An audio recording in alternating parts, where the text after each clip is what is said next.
And I just wanted to tell people, because this is really the first time that we've kind of been able to connect and tell people, and it probably doesn't come as a surprise for a lot of people in England, but because of COVID and because of restrictions on travel, unfortunately, the choir is not able to come to England this year. So when Auntie Molly was talking about the smaller amounts of money being sent, it was because we have to make it last until what we raised in the tour last year, and everybody who gives us monthly standing orders and everybody who is, you know, hopefully going to be doing fundraising over the next year, it's actually got to last us until September 2021, when the choir, hopefully, if everything, you know, with travel eases off, then hopefully the choir will be able to come then. But Auntie Molly and Uncle Paul, tell me, when you tell the children in Uganda that there's no tour, and when you tell the teachers that there's no tour, what, that must be very difficult. Yeah, it was so difficult for everybody, the children themselves and the staff members, because they know what we do with the choir and the finances that come through after the choir. So they were very sad, kind of, but because heartbroken, but because we didn't have anything to do about it.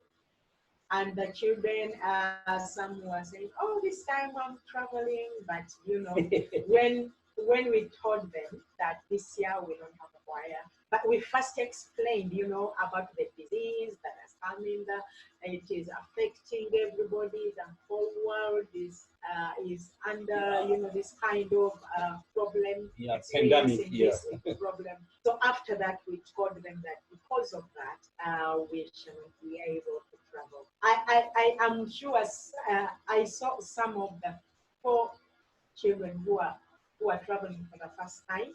They said, "Oh my God, they're so sad.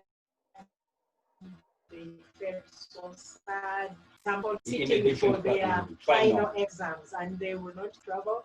So this is the thing. But because of this, that the choir is not traveling, you talked of a program that we can have maybe when the schools are opened, and we can have an African choir, something like that, which we can stage in Africa with an African background, and I'm sure you'll be able to see, because I was talking it over with some trainers and Gloria and people who train the choir, and they said we are going to stage and bring up many people who have not been traveling to UK, so they will be able to perform.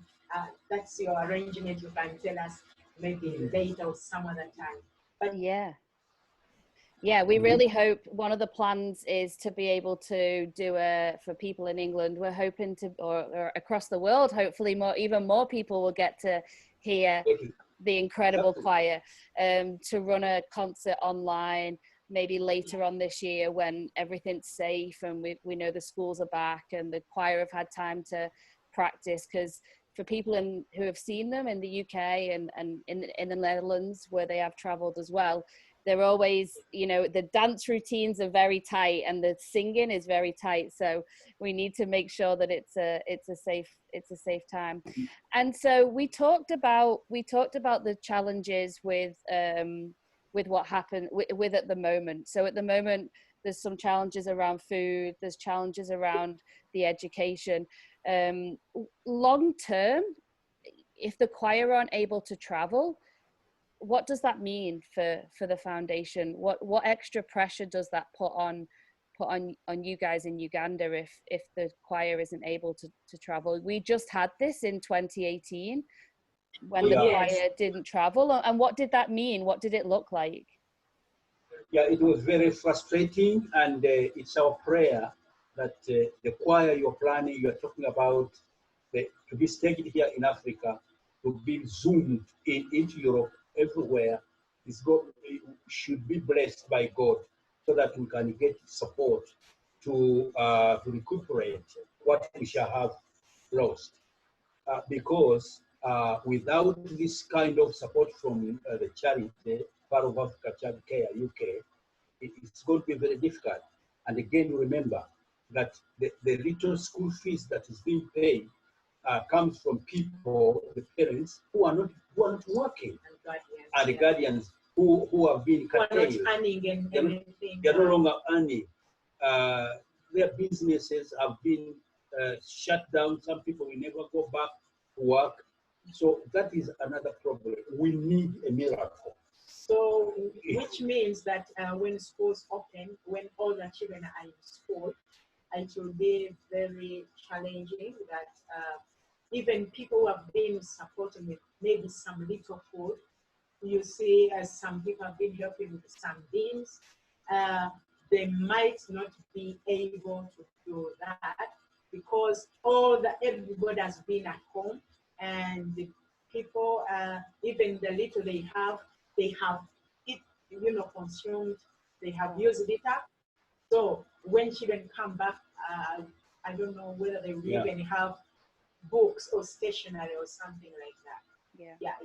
So and this is one thing I just really wanted to tell people, because this is one of the reasons why I fell in love with everything that you guys do in Uganda, because when Auntie Molly and Uncle Paul talk about children whose parents maybe aren't even able to pay the small fees, that doesn't mean that they don't get to come to school. You still bring them in, you still teach them. And that's why I think I got goosebumps just saying that, because it's still such an important, if someone doesn't come with a book or a school uniform, they don't get sent home. They come into the family, they still get to learn. They still get a cup of porridge if we're able to produce the porridge. And I think that's a very important thing. And thank you so much from everyone in England for still bringing those children in, because it makes me sad to think what would happen otherwise. And the parents must be very grateful. Oh yeah, very much, very grateful. And we want to encourage people to continue. Okay. You're lost. We don't hear you. You hear you? Oh, you're good. I can still hear you. Okay. I was saying that what is funny, what is amazing is that our children and many people here don't understand this disease. Because for AIDS, they see people with AIDS, they see that. With other diseases, they see. But with the this COVID-19 pandemic, people don't see. No. And we thank God, Uganda has not had anyone dying, which means Uganda is safer. So I am calling upon volunteers, teachers who can teach English, who can teach agriculture, when who can do when it is open. So they are welcome to come and volunteer, because Uganda is safer.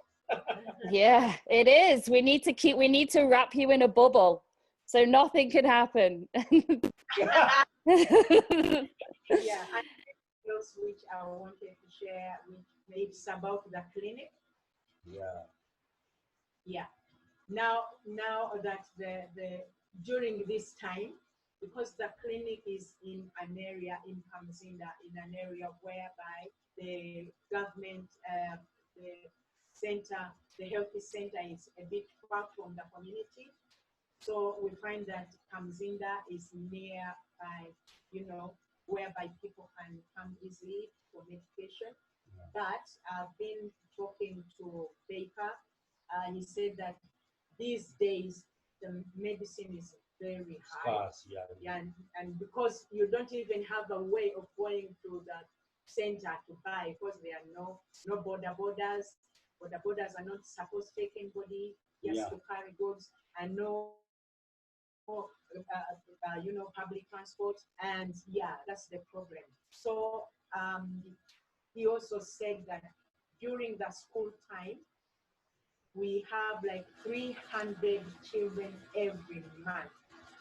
300 children are treated every month, most especially malaria fever.